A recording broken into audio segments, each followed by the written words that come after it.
Hey everyone, this is Christopher Luxon, the former CEO of Air New Zealand. This is John Lee Dumas, the founder and host of Entrepreneurs on Fire. This is Tracy Ibarra. I'm in Executive Solutions at Dell Technologies. This is Travis Chappell, founder of Build Your Network. If you are wanting to learn how to embrace change, To navigate through disruption as a leader, Then listen to the Leadership is Changing podcast. The Leadership is Changing podcast.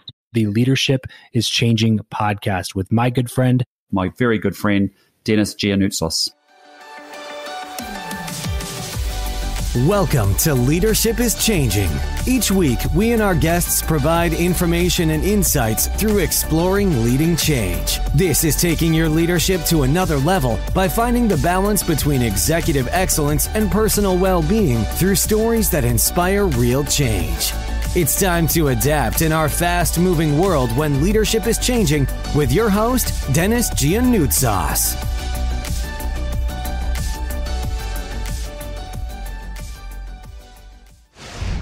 Denise, hey, welcome to the show today.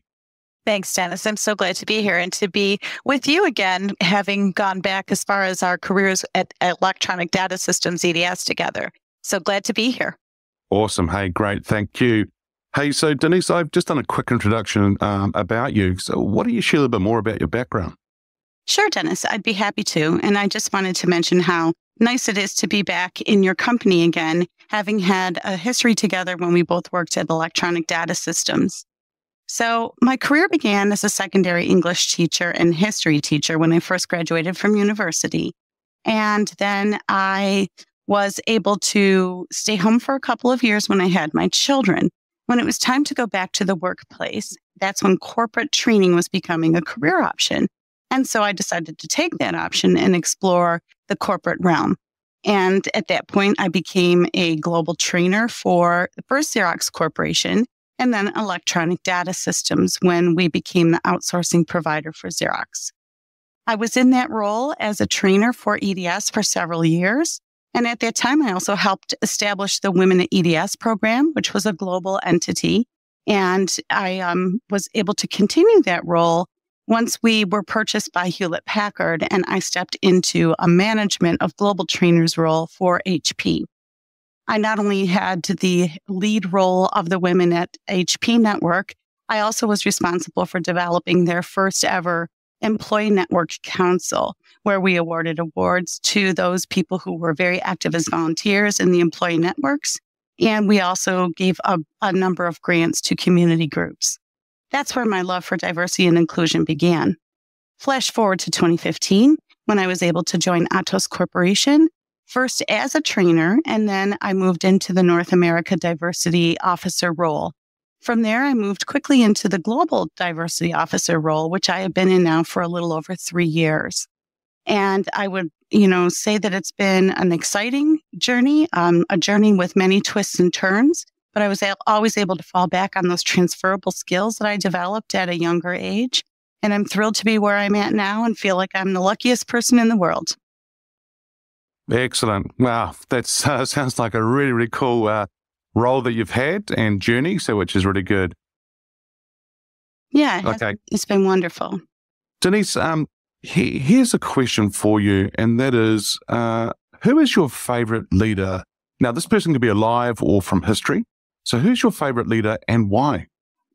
So when I first looked at these questions, I was really excited by this one because this has been a person I've greatly admired ever since I was a child and first had to start doing those biography assignments in school. And the person I'm very much in admiration of is Eleanor Roosevelt.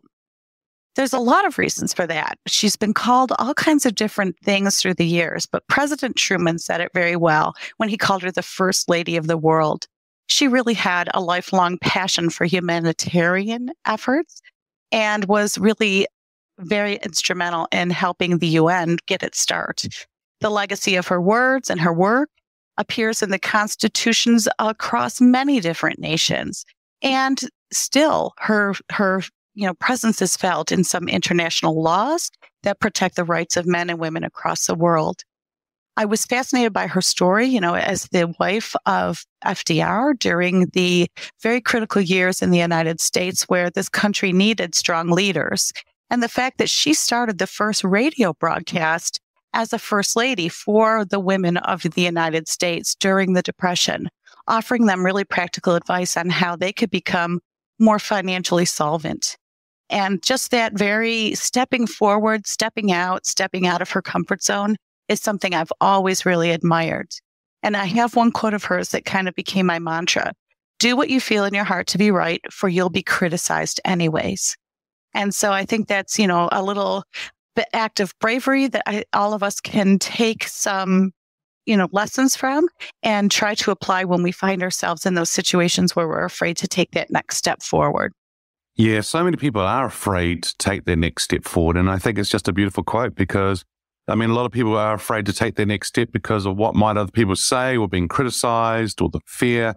And you're right. I think that's something whereby what she's saying is that it doesn't matter. Just go. People are going to say things anyhow. So just go and do it. And I think that is a perfect quote to sort of start things off. So the show is called Leadership is Changing. When I say that term, what does that term mean for you?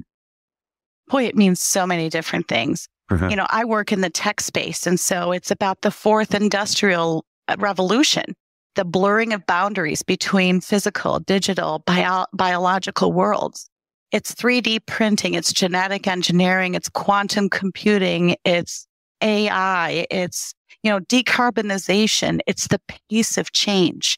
And so it's all of these things, but it's also having faith and having hope and marshaling the troops, so to speak, and pulling people together so that there is a process around change. There is a communication channel within change, and that people are included instead of excluded in the decisions that are going to be made that affect how they work, where they work, why they work. We've got 5 generations, 4 major races in the world, 195 countries make up this planet, 5,000 plus different ethnic groups, 9 time zones, and we all should have one goal when it comes to leadership, and that's leading the people effectively and making sure we keep them apprised of what's going on at all steps. Yeah. Nice. And when you say keep them apprised of each of the steps, what do you mean? What do leaders have to do to enable that? Well, it first starts with, being as transparent as they possibly can and keeping the lines of communication open.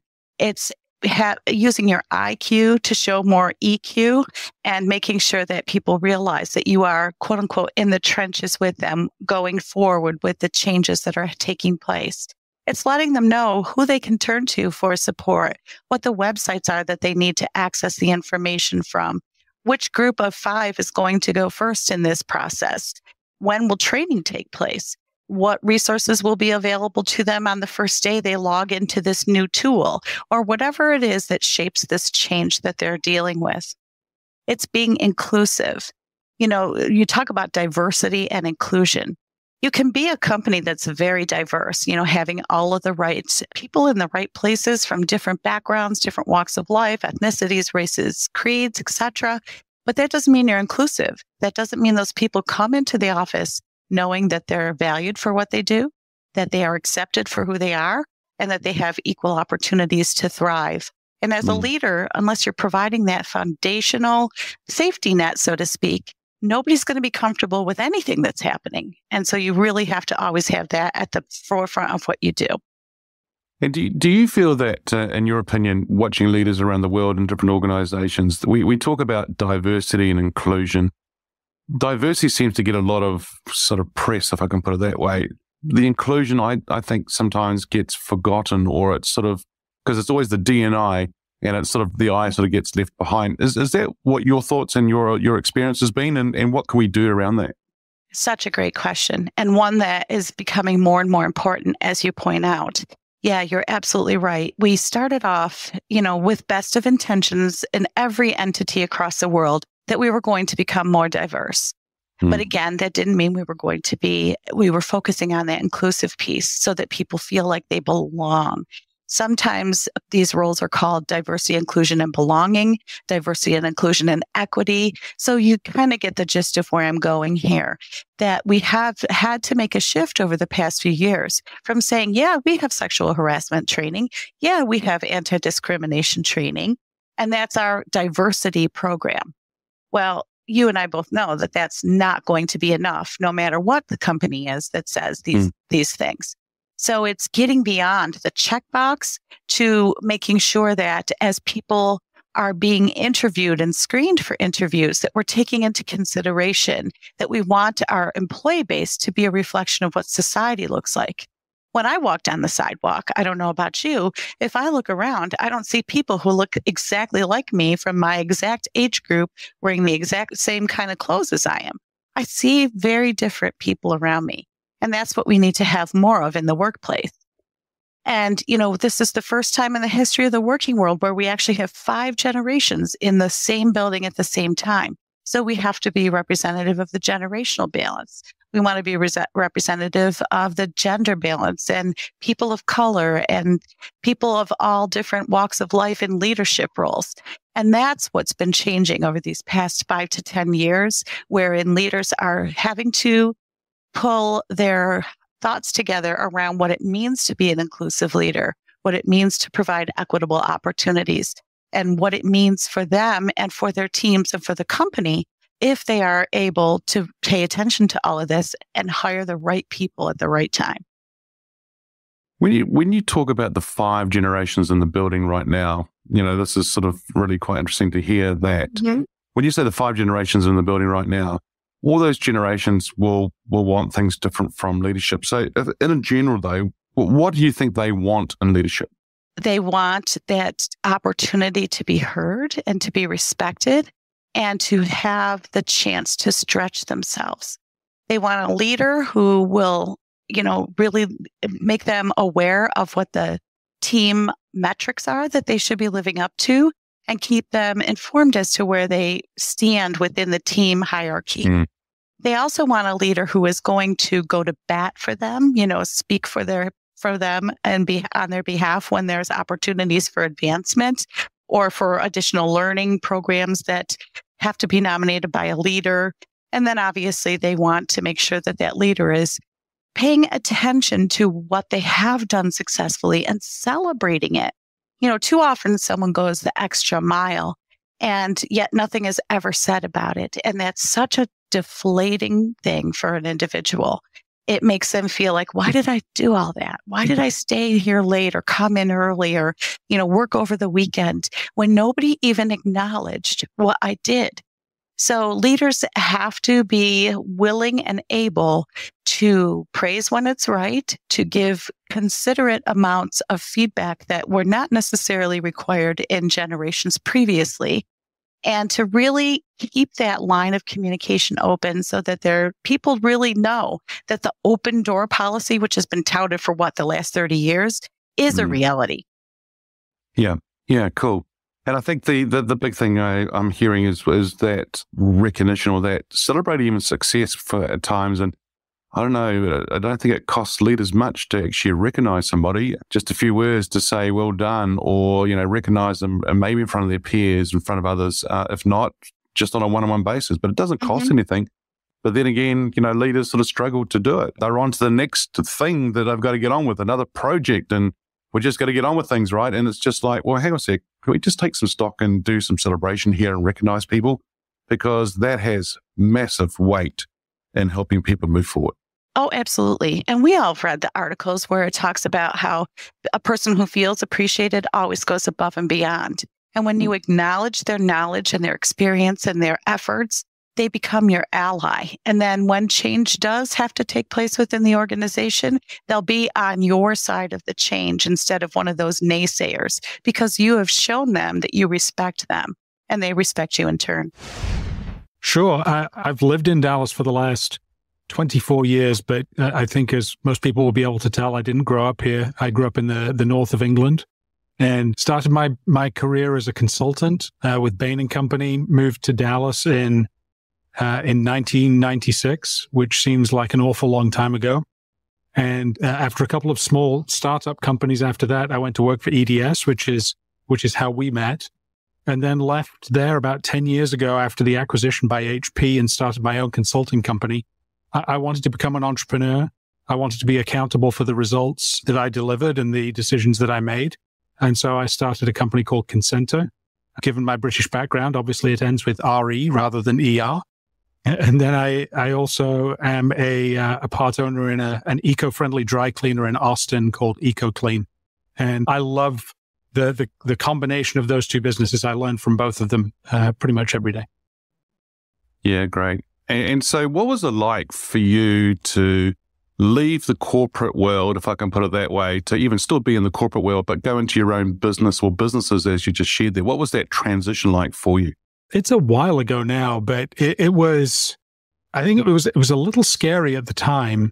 This was in late 2009, early 2010. The economy was still coming back, but there were still question marks over how it was going. And I was stepping out on my own. I think that the thing that was helpful for me early on was finding a great client. Even though it was the relationship to begin with was small, it was something that we could build on. And I felt like I was part of a larger team, even though I was working with a couple of other consultants and we were relatively small at that point. It felt like I had the best of being a part of a large organization and being able to make change on that kind of scale, whilst also having a smaller, more focused team that worked together. Yeah. And so, there are times right now where people are going through a lot of change in the sense that they, with the pandemics and so forth, a lot of people will maybe losing their jobs, and then they may be thinking going out and starting their own business, going from a role that they might have today, or maybe even adapting from the business they're doing today to another business. So I think that feeling of uncomfortable and a little bit of a change is really quite interesting, and the journey that they'll go through. I don't know. Do you have any tips for people who might be going through that kind of transition and thoughts at all? I know that's, I'm not sure. Do you have any tips at all? Yeah, I think maybe two things, Dennis. One is that early on, we never focused as much as we should have, whether that's on a specific type of consulting or a specific industry. And it's something that we've come back around on later on to be much clearer on what it is that we do and why it is that you should buy from us. And that's been it's been worth the investment within my team, but it was something that we should have done very early on. And the other is, and I'm forgetting who told me this, but they talked about for an entrepreneur, you need to have a combination of hunger and fear, right? And I've found that whenever I lose one of those, that there's trouble around the corner. If I don't have enough hunger, if I don't have enough fear, then things are not likely to end up the way that I want them to. And so having a balance of that hunger and fear for me is a way that it drives me forward every morning. Nice. So have a clarity around the niche that you're looking at, or the area, the people that you're actually going to serve. Why would they buy off you is one thing. And number two is having that balance or the combination between hunger and fear. And if you don't have one of those, then you probably become a little bit complacent maybe, or an autopilot, as I call it, and sort of tend to not sort of be out there on a daily basis doing what you might need to do. Yeah, there have been times when I've lost the fear, and to the outside world, it looks like everything is going really, really well. There's incredible success. And it's caused me occasionally to take my eye off the ball, and that's when the bad stuff happens. Right. Okay. Cool. Kevin, that's awesome. Hey, team listeners, we're here with Kevin Bonfield, who's sharing some his insights and wisdom and experiences around being a leader, going from a large corporate role into his own businesses as well. Kevin, who is your favorite leader? Now, this person could be alive or from history, but who is your favorite leader and why?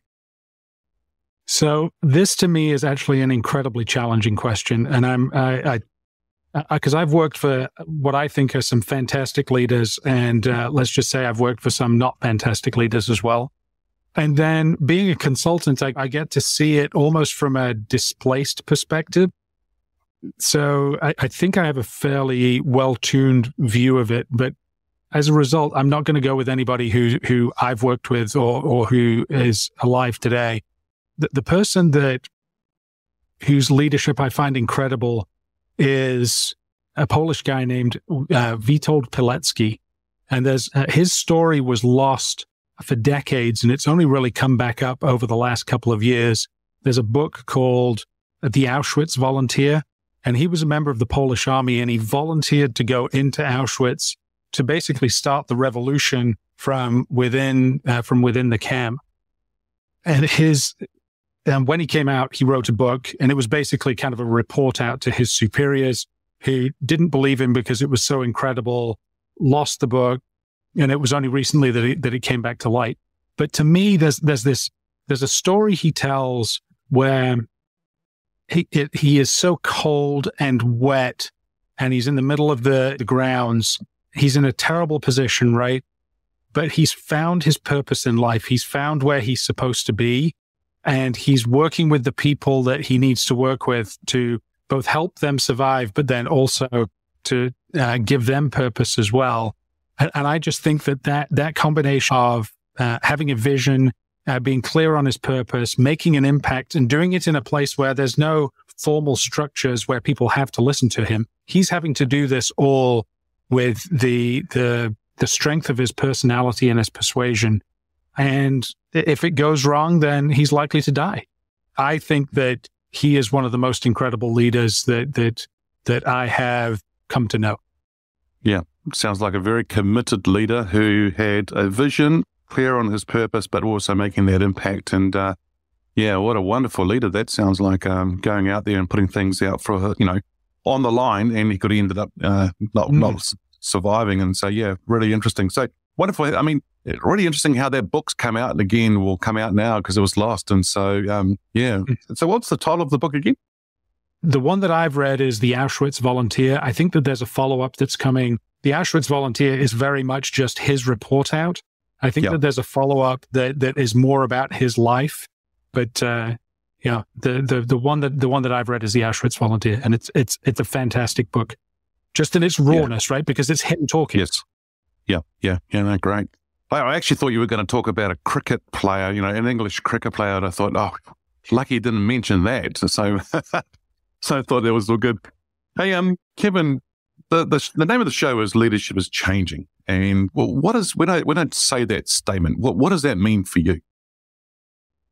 I was listening to one of your earlier sessions, Dennis, with Vince Molinaro, and this part of the conversation of, is leadership changing, or how is leadership changing? And I my first thing as I was thinking about this is, well, is it really changing? And maybe I have a slightly different perspective on it, but I'm not sure that the core elements of what makes a great leader are changing. And we can talk about what I think those are. I don't have a fully baked view of that's unimpeachable, but I think that some of the core elements around being able to provide a vision, understand people and their motivations, and build a team around you as a result, inspire people and hold them accountable, and then for the leader to be accountable themselves. I don't think that those things have changed, and I'm not sure that those things are going to change in the future, because I think that those are the skills of a leader that they need to apply to whichever situation they find themselves in. But I do think that what's going on in the world today, from before the COVID coronavirus pandemic, which is going on, the rate of change from technology and globalization and communications has led to those leadership skills being much more important to be on display consistently. And then more recently, the ability to provide that when you've got a team that's not in the room, is remote, and you're having to make decisions at a speed that you're not used to. I think it's just uncovering who are the better leaders out there, rather than changing the things that we're expecting to see from leaders. Yeah. So the basic elements are still there. The core elements, as you're calling it, are still there. But the rate of change, the way things are, it's almost like, how you do something in life and then it will be magnified in the sense that because of, as you say, the rate of change is happening so far, that speed it's happening. That right. And And going back to your words here, it's whereby this is where the real good leaders are actually being shown and are actually being sort of magnified, if I can put it that way, where if you're not doing those core items really well, you're going to be in trouble. So Kevin, does that actually have an effect as well on the organization and the team if that leader is not stepping up? I think it does, because if there's one thing that we need as we're going through the phase that we're going through now, it's something or someone to believe in that there's a better day on the back end of it. And if you don't have that, I think it's much more challenging to get up in the morning and go work for other people or for the larger cause if you don't have that vision. Yeah, people are looking for a leader that's very strong, or they can actually latch on to and follow that leader in times like this, even more so than other times. And so they are looking for those leaders indeed. Very interesting times. And I don't think that people are looking for leaders who are infallible, who make every decision correctly. Sure. I think that they're looking for somebody who is authentic and human and gets the most out of their team, but has an opinion. Right. Over the weekend, we had Hamilton come out on Disney Plus. And so I'd not seen Hamilton before. But one of the things that really stuck with me is early on, Alexander Hamilton talking to Aaron Burr, and the difference between I have an opinion and I want to go and do this, and Aaron Burr with, well, it's probably better if you smile a little bit more and keep your mouth shut and keep your opinions to yourself. I think that it was shown back then. But I think that's the difference between a leader who's going to be completely ineffective and one who's going to have a team that's willing to march through and be successful. Yeah, it's almost like the active leader versus the passive leader. The active leader out there having that opinion, as you say, versus the one just smiling a little bit more and not really being effective at all. Yeah. Right. And now there are some things that I think maybe over-rotate during this time frame. I was talking to a client who's CIO of a hotel chain here in Dallas. And the conversation we were having was, well, do you think that this sense of urgency is actually going to improve decision-making? Because it looks like there's much more, there's urgency to make the decisions. People are making the decisions and going and executing them quickly right now. And he had a fascinating counterintuitive view on that, which was, yes, it's probably in the short term helping make the decisions that you need to make. And at the same time, if we lose the opportunity to collaborate with our teams so that they feel like they're part of that decision making, then maybe we've lost something. So there are some things I think that come from leadership during this phase that are just for crisis leadership rather than leadership in general. And that might be one of them. Thank you for listening to this episode of Leadership is Changing with your host, Dennis Giannoutsas. Each week, we and our guests provide information and insights through exploring leading change, inspiring executives and leaders to adapt and lead a bigger game in a fast-moving world.